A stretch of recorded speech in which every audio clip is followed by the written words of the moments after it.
Hi అండి. చాలా ఈజీగా చేసుకునే టమాటా రైస్. బ్యాచిలర్స్ కానీ, న్యూలీ మ్యారీడ్ కపుల్ కానీ, అంటే ఎక్కువ టైం లేదు అనుకున్న వాళ్ళకు కూడా చాలా అంటే చాలా ఈజీగా చేసుకోవచ్చండి టమాటా రైస్. దీనికి కావాల్సినవి పచ్చిమిర్చి, ఆనియన్, అలానే టమాటాలు, కొత్తిమీర ఉంటే కొత్తిమీర, కరివేపాకు, పుదీనా అవన్నీ కామన్. అవి ఉంటే వేసుకోవచ్చు, లేకపోతే లేదు. చాలా ఈజీగా చేసుకోవచ్చు.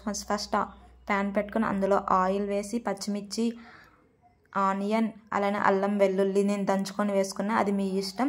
అల్లం వెల్లుల్లి పేస్ట్ ఉంటే వేసుకోవచ్చు. అలానే కరివేపాకు వేసి కొంచెం ఫ్రై అయ్యాక టమాటాలు వేసుకొని అవి కొంచెం మగ్గిన తర్వాత సాల్ట్, పసుపు, ధనియా పొడి, జీరా పొడి,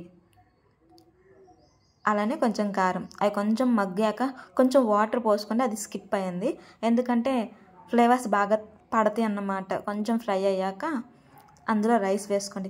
చాలా అంటే చాలా ఈజీగా చేసుకోవచ్చండి.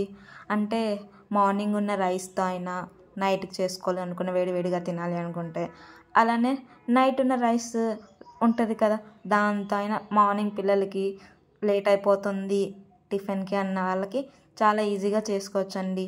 అప్పటికప్పుడు వండుకొని చేసే కంటే ఇలా కూడా రైస్ ఉంటే ఇలా కూడా బెనిఫిట్స్ ఉంటాయని బాగుంటుంది కదా. చాలా అంటే ఈజీగా అంటే చాలా ఈజీ కదండి, ఎందుకంటే రైస్ ఉండగా ఇంకెంతసేపు, జస్ట్ 10 minutesలో అయిపోతుంది. నాకైతే 10 minutes పట్టిందండి. నేను అప్పటికప్పుడు రైస్ కుక్ చేసుకున్నానులేండి.